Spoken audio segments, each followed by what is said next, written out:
di antara syirik kecil yang banyak tersebar di masyarakat adalah pakai jimat. Jimat ini sangat banyak ya. Saya pernah ceramah di suatu tempat tentang jimat. Orang-orang kampung yang hadir. Saya ceramah, ya. Langsung dia lepas jimatnya di depan saya. Takut tertuduh.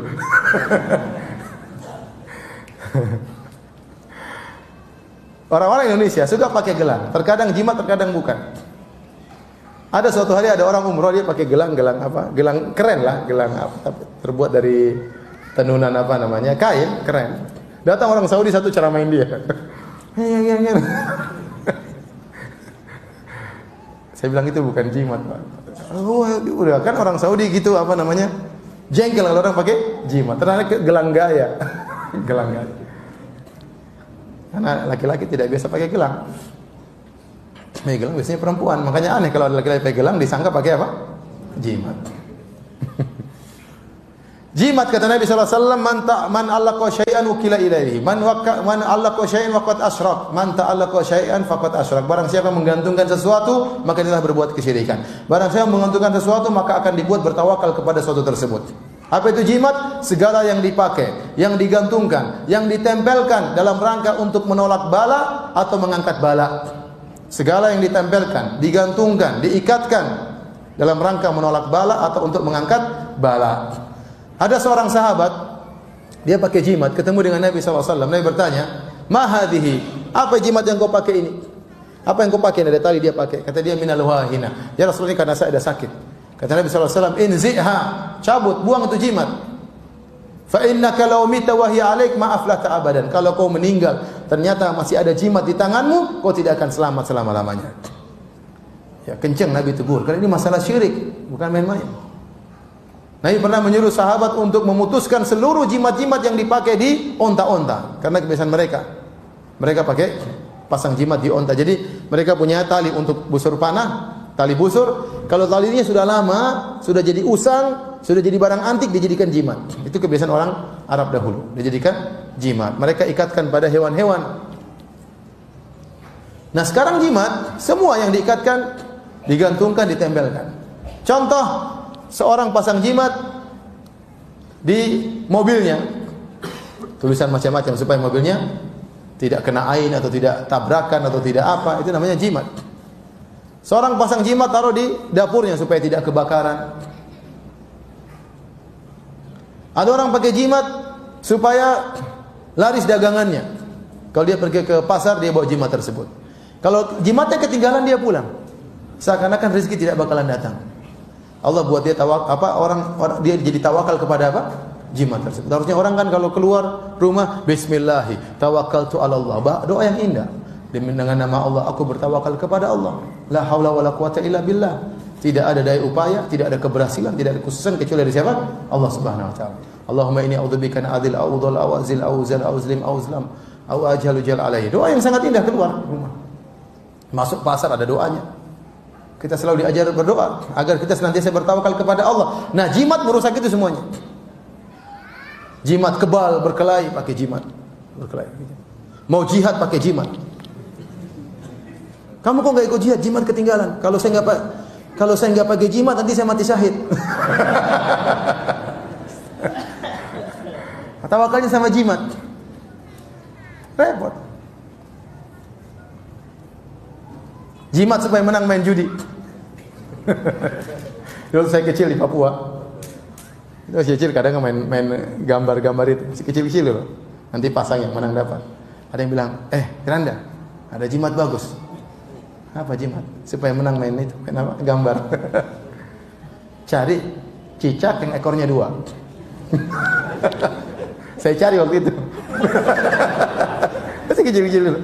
Oh saya enggak tahu bisa menang lumayan dapat banyak. Bisa dijual dapat duit. Susahnya cari cicak ekor 2 itu enggak gampang loh. Satu ekornya dia lagi. Nanti dapat cicak ekor 2, dijemur, dikeringkan, dimasukkan dalam apa? Udah diikat, dipakai, menang terus nanti. Bayangkan jimat untuk menang judi. Sudah judinya rusak, pakai jimat lagi. Macam-macam orang.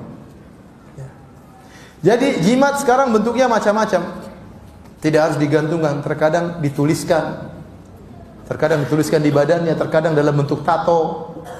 Terkadang digantungkan, ya. Terkadang diikatkan, terkadang di pinggangnya. Bahkan ada yang pakai di kolornya.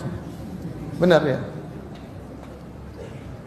Termasuk di antara yang jadi jimat yang tersebar di masyarakat adalah foto kiai, tuan guru jadi jimat. Banyak itu. Dia tempelkan foto tuan gurunya, kenapa? Untuk menolak bala. Itu mereka yakini. Mereka buka toko pasang tempel foto tuan guru. Supaya apa? Supaya kalau kebakaran gak jadi kebakaran. Ini namanya jimat. Tuan guru dijadikan apa? Jimat. Ini syirik, tidak boleh. Syirik. Dan ini banyak tersebar di masyarakat. Sebagian orang menjadikan tulisan Quran sebagai jimat. Dan ini juga rawan. Ya. Hampir tidak ditemukan murni tulisan Quran jadikan jimat. Seringnya tulisan Quran tersebut dipermainkan. Terkadang tulisannya dipisah-pisah, hurufnya dipisah-pisah. Terkadang tulis dari kiri menuju kanan. Terkadang tulisan Quran tapi dicampur dengan raja-raja. Ada angka-angka, ada pagar-pagar. Ya. Ada bintang. Bintang pagar. Jadi raja ya. Macam-macam. Terkadang tulisan Quran ditulis pakai darah haid.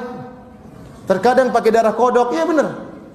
Terkadang ditulis di kulit binatang yang itu najis atau bangkai. Saya punya kawan, dia cerita sama saya. Dia kepala masjid di Masjid Nabawi ya. Dia datang, dia pergi ke Afrika, dia berdakwah. Banyak orang pakai jimat. Maka dia tantang waktu itu. Yang pakai jimat Quran murni saya kasih hadiah. Ternyata mereka bongkar semua jimatnya. Tidak ada Quran murni, semuanya macam-macam, semuanya ngawur. Dan ini berbahaya, setan permainkan, mencampurkan Al-Quran dengan apa? Kesyirikan. Kalaupun Al-Quran murni juga tidak boleh, karena Nabi tidak pernah mengajarkan seperti itu. Yang Nabi ajarkan Al-Quran dibaca. Orang sebelum tidur baca ayat kursi, qul a'udzu birabbil falaq, qul a'udzu birabbin nas. Bukan dia tulis di lembaran kemudian tempel. Gak usah baca, capek baca bola-balik, udah tempel aja selesai. Atau ditaruh ayat kursi di atas, sebelum tidur ayat kursi. Kenapa? Setan gak jadi masuk. Setan gak baca ayat kursi. Setan langsung goda ya. Seperti itu. Semua yang Nabi ajarkan doa, entah dibaca, ditiupkan, diusapkan dengan dibaca, bukan ditempelkan. Oleh karena sunnahnya Al-Quran itu wirid-wirid dibaca, bukan ditempelkan. Apalagi tulisan Al-Quran ditempelkan sama anak kecil. Anak kecil masuk toilet kadang ingusnya kena anu.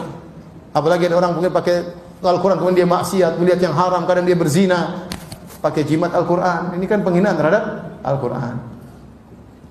Maka yang benar bahwasanya jimat itu hukumnya haram secara mutlak, baik Al-Quran murni maupun selain Al-Quran. Adapun kalau Al-Quran murni maka yang jelas hukumnya haram ya. Adapun selain Al-Quran maka syirik pada Allah Subhanahu wa taala.